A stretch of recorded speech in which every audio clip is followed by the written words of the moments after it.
I think it's the greatest self-help journey is this to start a business and try to grow it because you're only as good as who you are. Welcome, everyone, to another episode of the Seven Figure Journey podcast. I'm your host today. My name is Brett Gilliland. And on this show, many of my team members and I interview real business owners who are going through real things, have gone through real things, share real lessons, and then are still going through real things. And we get to jump in and talk about some of the issues that they're facing today. We hope that this will help you as a you as a seven-figure business owner in your seven-figure journey. That's our goal with these episodes. Let me introduce you to today's guest. I have David Perrotti with me. David is the founder of Fine Home Contracting. They live and work in and around the Connecticut market. I'll let him speak a little bit more to that. We were talking before, they're certainly able to do new build kind of things, but they spend a lot of time helping homeowners update their homes, doing kitchen, bath remodels, making that dream addition to the house, all of those types of things. Welcome to the show, David. Glad to have you here. Thanks, Brad. I appreciate you having me, and thank you for the introduction. I think for all the listeners, I mean, if you're in business, you're eating and sleeping it and thinking about it, and it never ends. And I love talking about business. I think it's been the the biggest growth personally when you put yourself through you know what you have to learn and what you have to develop yourself. And I think it's the greatest self-help journey is this to start a business and try to grow it because you're only as good as who you are. And the better you become, you attract the right people, and you can, you know, it's a self-help. You have to figure yourself out, and then your business kind of starts to grow with you, and it's exciting. So I'm excited to chat about it. You're the second person to bring that up this week, David. In episodes, I had another guest yesterday who talked about that connection. It's just almost an unbreakable connection between your growth as the owner and your growth as the business. Said another way, your business can't really outgrow your capability as a leader, and so Right. that growth mindset, that working on yourself, that is a sure way to improve your business, but not a lot of business owners see that connection. And I love that you brought it up right out of the gates here today. Yeah. Um, David, I gave a little introduction to your business, but we'd much rather hear it from you. Why don't you give us a little context about what you're doing with your business, what Fine Home Contracting is all about, and then we'll get into our interview. Yeah, for sure. So Fine Home Contracting kind of started it, with a hammer, and grew it up to about, we did close to 5 million in revenue last year. We're doing kitchens, bathrooms, additions. We're in that design build management. Looking at the industry, it's probably one of the most disorganized, lots of guys showing up in a truck. The average homeowner has no idea, maybe never remodeled or never done anything to their home in their life, and it's usually a lot of money. So I think it's a challenging industry. It's the most I think it's the most complained. Consumer protection is like, on the top of the list along with used car salesmen. So it's a very challenging, the expectations. It's very intimate, right? You're in people's homes, you're destroying their kitchen, and then you're putting it back together, but there's that journey in between. And I think and then we're surrounded by, you know the for the work, this isn't, a white collar kind of industry. So now we have to try to bridge that gap from the guy that's the mason at the home with the client. And I think it's been a lot of fun, but it's definitely, I don't know if I'd recommend it. I mean, it's Full of you know challenges, right? Full of yeah, it's challenges. very full of challenges. So Well, it's, everybody listening. Oh, sorry, David. Go ahead. no, go ahead. I was going to say everybody listening has their own version of that for their industry, right? Like we all see, sort of see the challenging parts of our own industry and our own business. But yeah, you tell a compelling story. maybe you do have the worst business in the world, David. Yeah. No, I'm just kidding. All right. But you know, the good thing about it is that, like, we get to come in and transform somebody's home. You know, they feel better, they're living better, you know, they like to show it off to their, you know, friends and family. So there's a big reward when we do it right, when we connect all the dots. You know, the team is, you know, we're getting that 5-star review, they're naming the team members on there, they're excited, you know, or they're getting the cookies at the end when we finish the kitchen, you know. So it's very rewarding in that way, so it offsets it. Super rewarding. I can see that. Yeah. And having been on the receiving end of those types of services here in Arizona, not your specific company, right? But here in Arizona, having been on the receiving end of those types of services, I know what you mean about the intimate level of interaction going on. I mean, like in your home, right? The place where outsiders don't necessarily come in a lot, and they're breaking things down, and it's dusty and it's inconvenient and it's all those things. But at the end, to have that dreamed for outcome, that is a cool payday. Not just the money side, but the emotional payday when you guys do your work well. So that's cool. All right. So, Yeah, for sure. David, let's jump into our conversation about what it's been like for you to grow as a person as you've been growing your business. I'd love for you to share a key insight or a key lesson or two that you've learned that might be helpful to another business owner who's going through similar types of growth. Yeah, I think you know, there's the big, each step is a big step when you grow your business. And I think you have to, you know, you always say we got to get the right people and you have to delegate, but you also have to be in a space where you're growing at a rate that's controlled and you feel that it's in control. Because the minute you try to grow, we kind of came off the back of the pandemic, and that everyone wanted to remodel. So we took that opportunity and we doubled our business in like a year. So it went, and we hired so many people to in kind of like this, the energy wasn't right. It was just, you know, you were hiring people, you know, you were out there trying to hire, it was costing you money. And then, you know, you want, by the time you got somebody that was close to being okay, you're like, well, we need that person, we need to put that person in the seat. You put them in the seat and they weren't the right fit. So we ended up going through a lot of people because it was kind of more in a desperate, because we wanted to get the stuff done. And you know, obviously you're projecting all your you know, your revenue, and you're excited and you're buying vehicles and you're expanding. And I think, you know, slow is fast and fast is slow sometimes. So taking a step back and really thinking about, where are we going? Do we have the right people in the room to go there? And if not, wait for the right person, because you can get out of control very quickly. And the, with saying that, when you're a stable and you know exactly where you're going and you have that energy, you'll attract the right people that will then be able to take you there. But if you're out there in a more of a desperate way, trying to get people in the room, trying to get the stuff done, you don't usually get the right people. David, it sounds to me like that's a lesson learned for you that cost you quite a bit. Like that might have been an A lot. expensive lesson. Do you It think was, you yeah. could you put some dollars to that? Like just a range, ballpark. What do you So think it cost you to get it wrong? we were at 35 employees over last summer, and there was a point where we had the sales team were underselling. Our inflation had kind of run up, ramped up. We couldn't catch it. Building materials had doubled.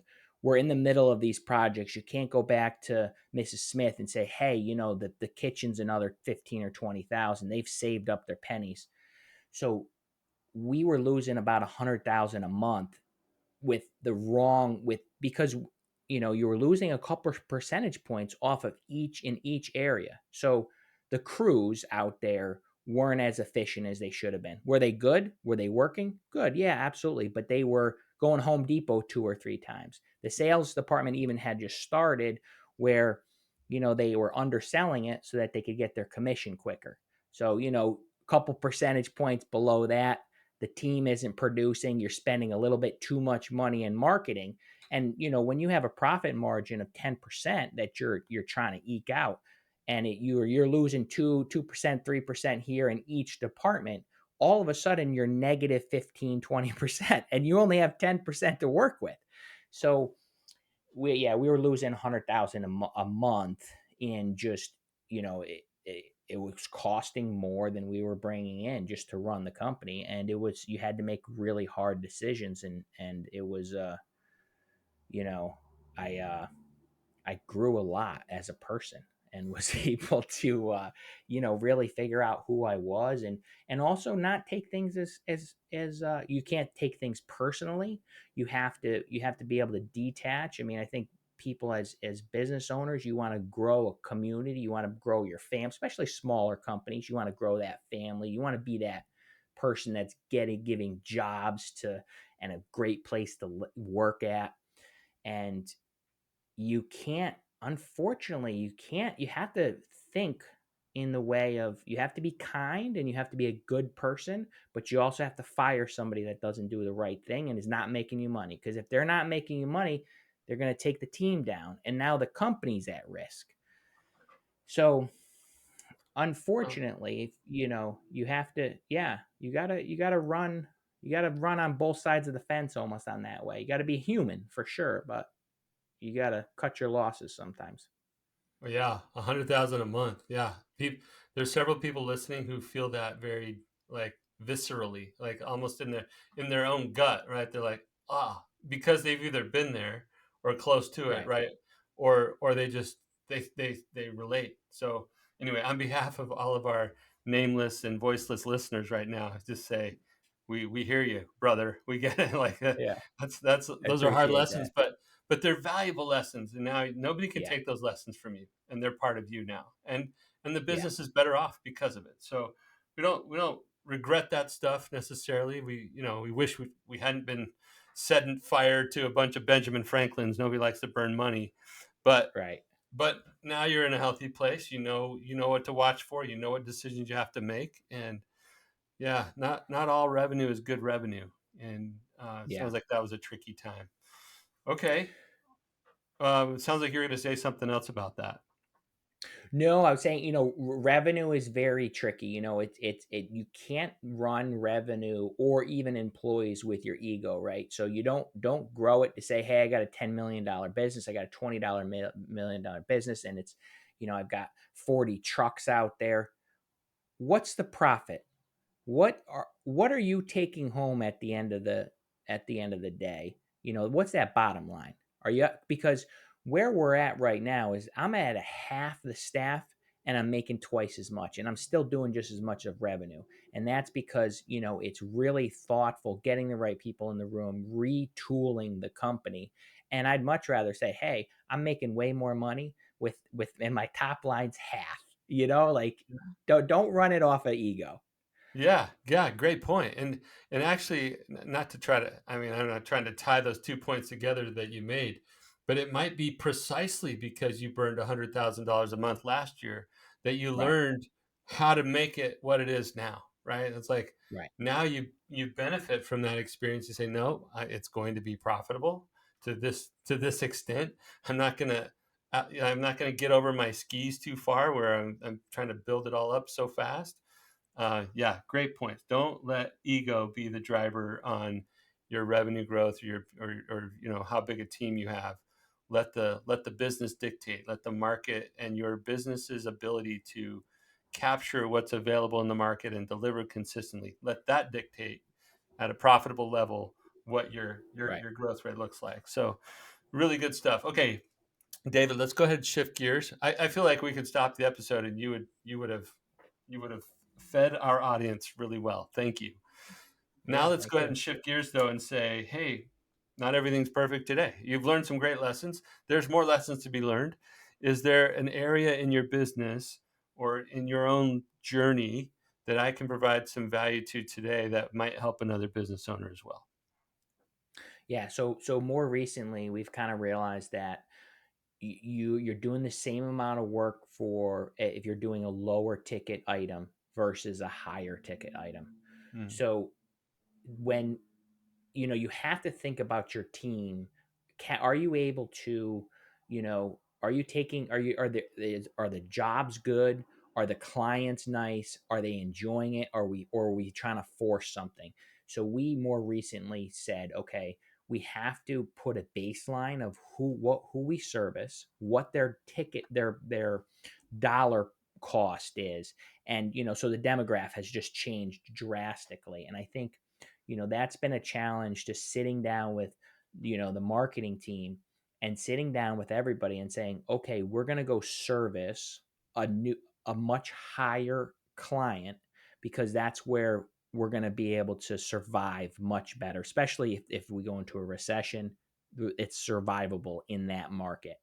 mm. And I think that's been a challenge, of because when you elevate, they expect so much more. So now the team has to elevate. So when we're posting stuff on social media, and the market team's not really looking at. So you have to be like, no, no, no, that photo is garbage, because you have to elevate. We're looking for somebody that wants perfection. And if anybody that knows luxury, in the luxury market, everything is very thoughtful. So you're having to elevate your team to have the poise, and that, like, how you're dealing with the client at a much higher level. Like, it's you have to be so much more professional. We have to think about every little detail, and of course you get pushback. Yeah, yeah. Okay, that's a great issue. I'm curious, with a name like Fine Home Contracting, did you guys go through some sort of rebrand as you elevated, or was it already that name? It was always that name, but we were trying to kind of bring remodeling to the general, middle of America, and it just, you know, it was too it's been that was been a challenge. That So was the we wrong luckily we had customer the for you name. guys. Yeah, Yeah, so yeah. luckily we had the name. So then it was Okay, easier well, to. that's cool. It certainly you're sort of going out to the market to match the brand that you've established in fine home contracting. So that's cool. But now it's not just elevating the brand or elevating the customer base. It's how do I elevate the team to perpetuate that, right? To lift our service level, to lift our value delivery to that higher standard. Um, what does it mean to your business for you to be able to do that? Like, what is the I don't know, the revenue or profit opportunity if you successfully move all those people to that higher level of care and experience?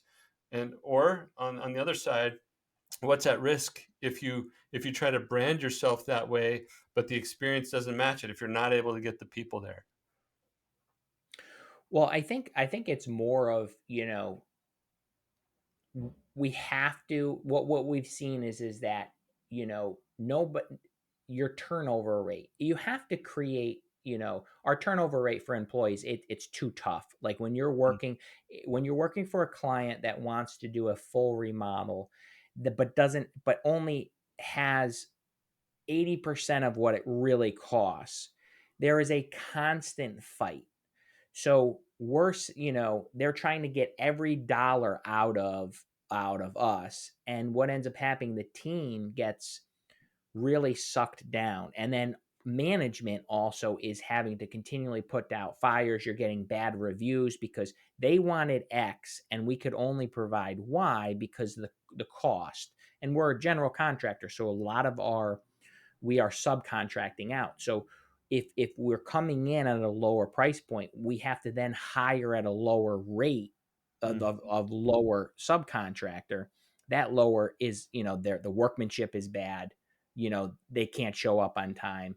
So I don't, I think we have to. It's not of we've realized that if we don't elevate, and now that we're starting to, it's everyone's starting to feel that, like, wow, like, okay, here's a change order for 80 grand. Person's like, good. I wanted that because I wanted the $800 doorknobs because they feel nice. And we're like, this is fun. Like, this Yeah. is fun. This is how it's supposed to be. We're not supposed to be hearing, well, I went on Amazon and I found it for $49. No, we're not doing that. We're not playing this game, you know? Yeah. Yeah, much different. Okay. So I hear in your voice, you know we have to elevate the experience. I was Yeah, trying to push on you and say, well, what if it doesn't happen? What's right, the cost to your business if you can't get the people there? And you added the complexity of subcontractors, which I wasn't even thinking about. Of course, as a general contractor, it's not just your own team that you have to elevate. You got to make right, sure that your subs are going to show up in that elevated way. And right. I imagine that's a whole different conversation. The selection process for those subs has to be different. It can't just be whoever brings in the lowest price, right? Like you have Exactly. to have the caliber of subcontractor to maintain this new level of service and level of Right. value that you're delivering. So yeah, super complicated. But it sounds to me like this is a non-negotiable. Like your business in this new reality does not exist without elevating everybody involved with the team. Correct? Right. Yeah. Yeah. Okay. Well, let's talk about practical ways to do this because and let's look at examples in the market of companies who have done it that you look around and say, I respect the way they've done that. So if I were to say to you, hey, David, are there businesses out there who have figured out how to create such a strong brand identity, not just in their marketing, but in the experience for the consumer, the purchaser, right? So, you as a consumer, are there brands out there that do this brand integrity thing so well that every person you interact with, the experience is just the right way for that brand? Do any brands come to mind for you for that? Yeah, I think that's a good question because it's, we always do want to see what what's out there that we can at least get ideas from. Um, that there is, there's obviously luxury brands, but when you think of like a Range Rover, they're still garbage. And they're just a good status symbol. But there is car and staying in the car companies. There is that like Toyota. They've just kept a good. They're not that they're expensive, but they're good priced and they have the quality and the engineering behind it that they've just been the greatest car for forever. Okay, yeah, and Uh, I'm going to push you a little bit more, David, because to me, that's a good example, but that's more around the product itself. It really didn't right. speak to the people involved, and we're trying to solve a people problem here. So, what brands, maybe more service oriented, where the level of service matches what you expect from the brand? It doesn't have to be a luxury brand, but just like, hey, I know when I shop with this brand or with this service, I get this experience. I know what it tastes like, looks like, feels like because it's so consistent with those people. Yeah, I think, I would think in hospitality, like when you think of like the Four Seas, the hotel, like it's what they are so talented. The hiring and when you walk in, like they make you feel like you're the one person, and they can Yeah. greet you when you walk out. They know your name. Like the talent of service there is amazing. And then when you think of that brand, it is, I think it's, the customer service is going to be through the roof. So Okay, yeah, good, I great think, example. And I think yeah, hospitality, not that you're trying to become, you're not competing with hospitality brands in that level of service, but you are sort of trying to create this white glove kind of experience for these higher end homeowners who have, less, I don't know, less picky tastes and bigger ideas with budgets to match, right? Like it's right. just a better customer for you guys. And so they expect higher levels of service. And I think looking at hospitality brands for you guys is actually a really cool way to develop your team around these expectations. 'Cause it's one thing for you, David, to say, hey, I went to a Four Seasons or I went to a Ritz Carlton. That's another high end, high customer service, white glove service kind of establishment. I went there and here's what happened. It's one thing for you to speak it, it's another thing for them to experience.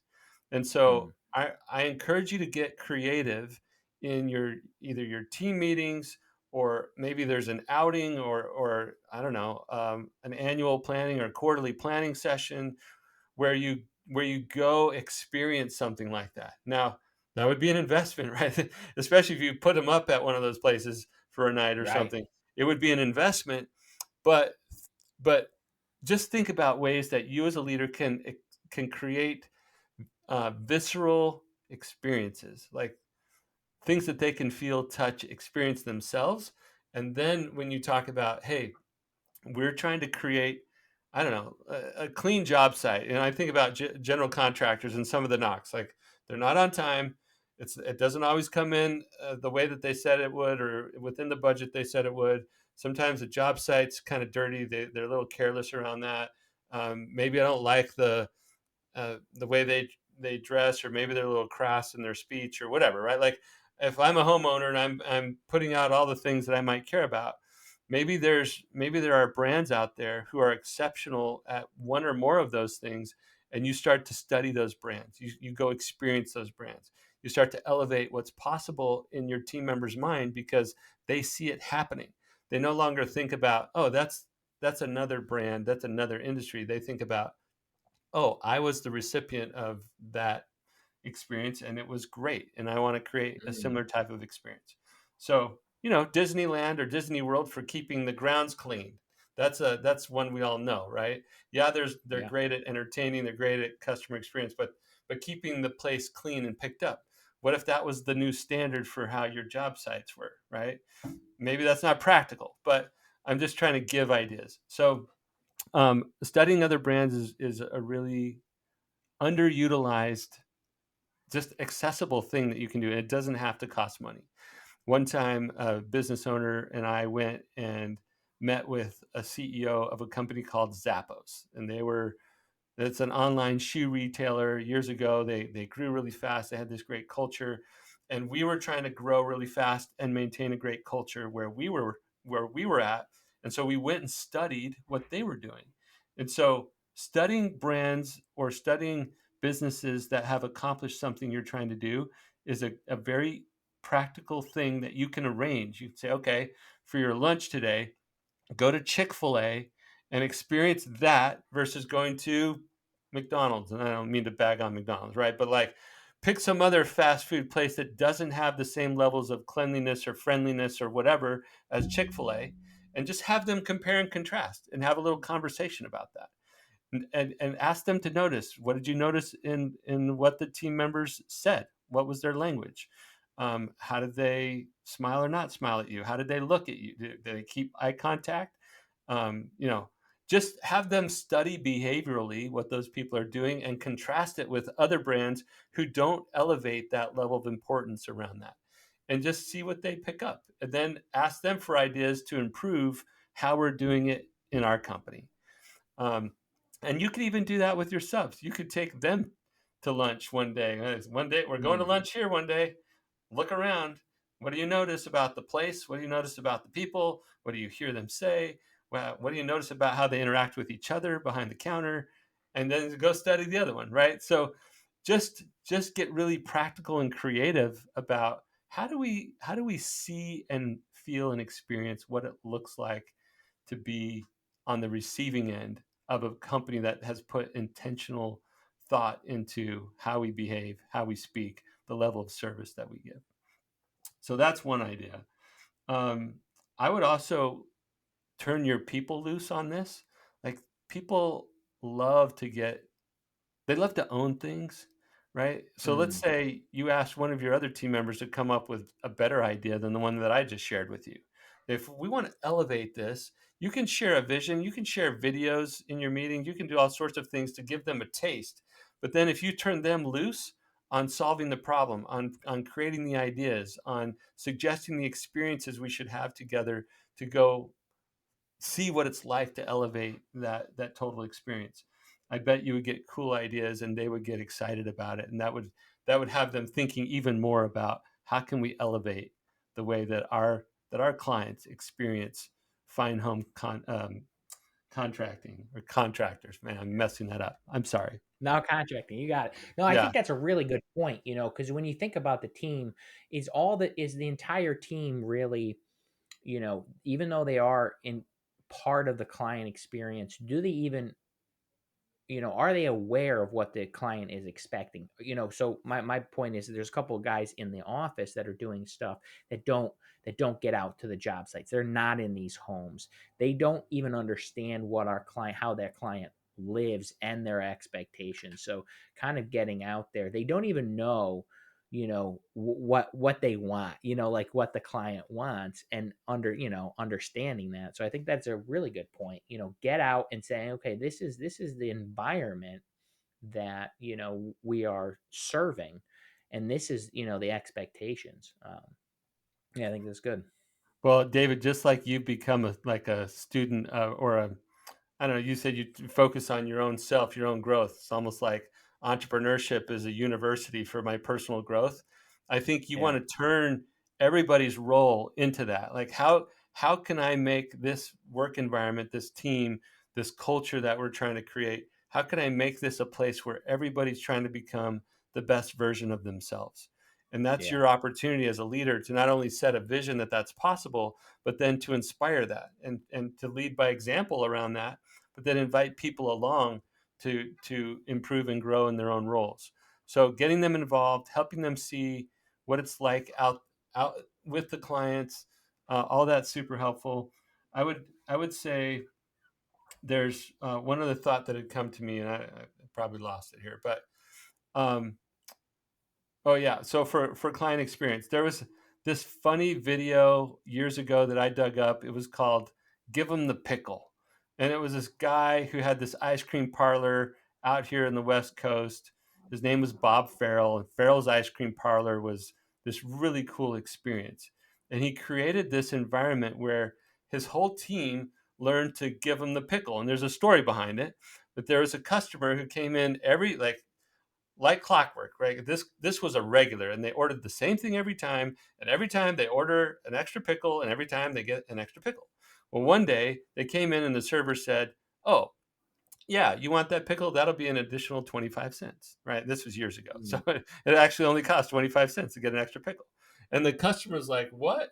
Like I've been here so many times, and every time I order this, and every time I ask for an extra pickle, and they give me an extra pickle."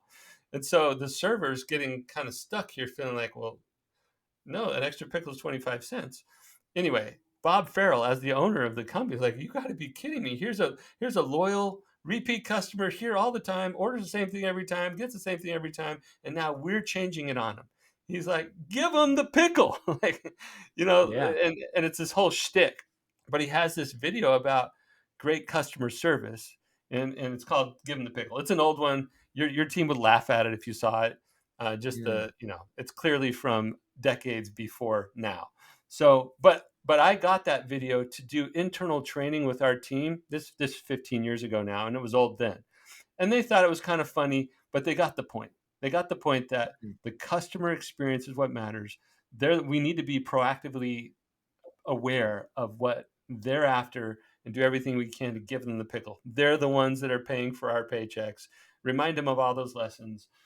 So a fun video or some sort of customer service training that an outside, a professional outside thing that you bring in that can help, and then supplement that with some cool creative experiences that your team comes up with. And I think you can start to create a culture of we're not the contractors for everybody.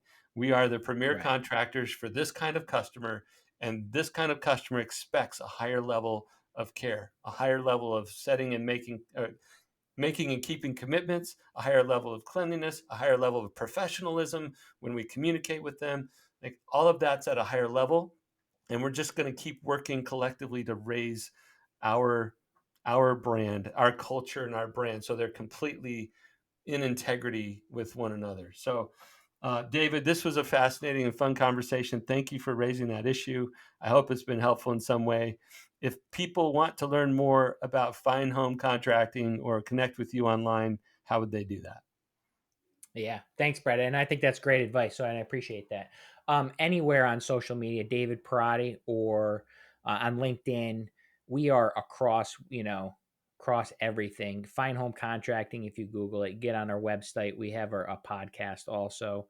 Um, YouTube. You'll see my face everywhere. All right, David Perrotti everywhere. Thanks again for being here. For all of you listening, please share, like, review, comment, do all the things that will allow these episodes to get in front of as many seven-figure business owners as possible. Who knows? Maybe some of you are in the Connecticut area and need a little home remodel work. David and team are the best at that. Please reach out to them. And then, like I said, help us get these episodes in front of as many seven-figure business owners as possible. Our aim is to help you all in your seven-figure growth journey.